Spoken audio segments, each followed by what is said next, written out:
Well, an old friend of ours, Lee Dixon, is back in the studio with us. To say he's excited about today's story is underestimation. Adam Long, a guy that you nurtured and all this sort of thing. He went and played for Wigan the other day, and so keen were you went over there to see it. I bet you were just popping with pride, were you? Yeah, it's a fantastic story.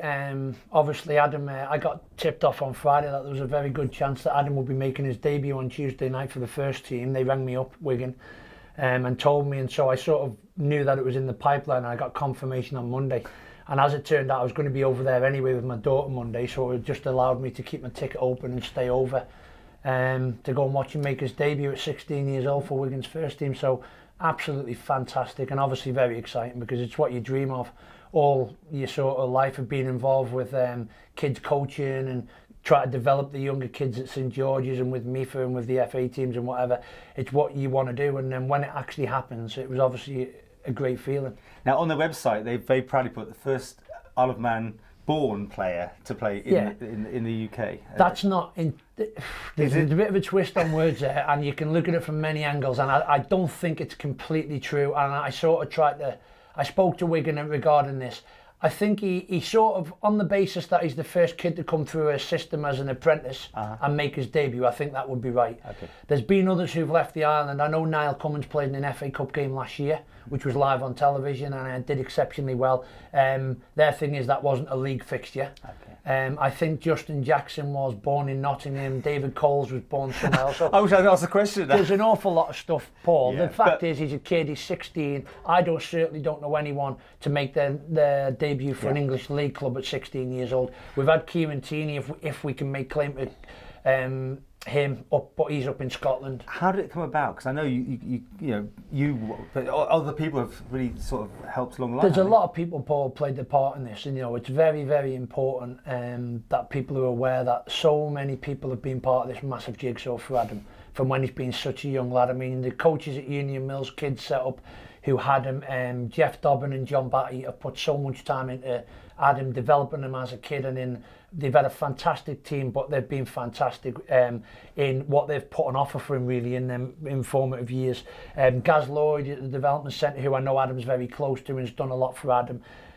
We sort of fell on Adam. I knew of Adam, but we fell on him in terms of the contact St George's have had with him, me and Chris, because they've obviously, their whole team moved.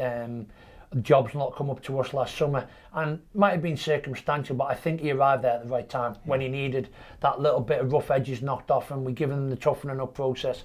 Chris is a massive advocate of playing kids in his senior teams, and the fact he left Johnny Myers on the bench for a Railway Cup final with the career Johnny's had and the quality of player he is to keep Adam there, who actually scored in the game, speaks volumes for Chris's faith he had in him.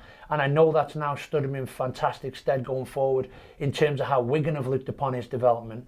We had the Wigan guys. You organised that interview we had with the Wigan guys. So you had a major part in this. I'm guessing you're underplaying yourself, I think, slightly. But did it's important. I think it's important that everyone understands there has been a lot of people. I've played a part in that. A good friend of mine, Alex Gibson, works at Wigan as head of under 23s player development, coach development. I rang Alex when we got the sort of like coming up to Christmas last year, and he said bring him over, and I knew he wouldn't be far away, but we were just testing the water, and he went there, and to be honest with you, he smashed it. He was brilliant.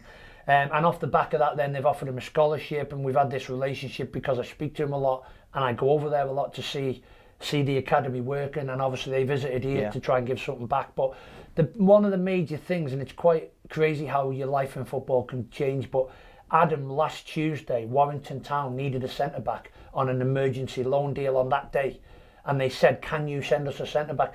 Now, because Alex and Gregor Rioch, the manager of the academy, knew Adam had played senior football in the Isle of Man, and we spoke highly of how he dealt with the physicality of it, they decided to send Adam ahead of some of the under-23s to see how he got on, really, test the water. And he was absolutely fantastic. And off the back of that, the Warrington Town manager rang the first team manager at Wigan. The first team manager decided to bring him up to first team training then on the Thursday and the Friday, and then informed the head of academy, Gregor Rioch, on the Friday, I think I'm going to start him on Tuesday. And literally, his life turned around that quickly from a game at Warrington Town to making his debut for Wigan's first team. What an amazing, amazing story. What was the game like? fantastic. I mean, there wasn't a massive crowd. They played against them. It was like Middlesbrough's under 23s and under 21 squad. But Adam's 16 years old. And how did he play though? Fantastic. He was absolute credit. He had the perfect debut. He made no mistakes whatsoever. He did everything they expected of him and more. And they took him off on 75 minutes and he got a standing ovation coming off the pitch. Obviously, the Wigan fans are very proud that they've got a 16-year-old kid making his debut as a representation of what their academy's giving to the community. And so it was fantastic being there. I get the hairs on my neck and thinking about it, because to see a young kid fulfilling something that he's dreamed about his whole life and be there seeing it in live was quite an experience. He did brilliantly well. Well, we read his Facebook for some various pictures of him at St George's and other places. So did you always see that talent there, by the way? What Adam's got is he's got the right attributes to be a professional footballer in the given position he plays, and we've had fantastically talented kids in the past, but talent's not always the answer, Paul. You need the bit of talent, you need the dedication. Adam's a centre back. He's 6'4" now, going on for 6'5". Wow. He's left-footed.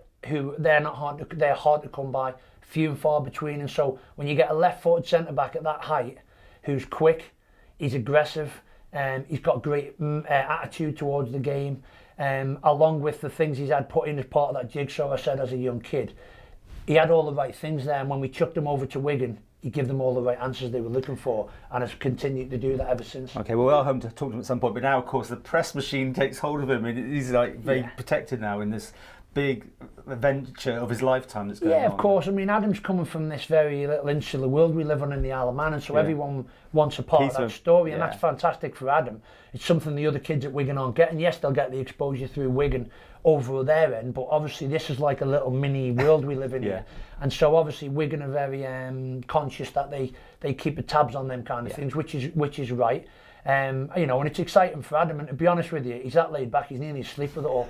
He really is, and you know, it's just fantastic. And I know how proud his mum and dad, and what a great job they've done bringing him up, because not only is he doing obviously well with the football, he's a fantastic kid. That's great. And that's great. And so, you know, it's been a great little story to be part of over the last sort of week. We'll follow his journey. Fantastic.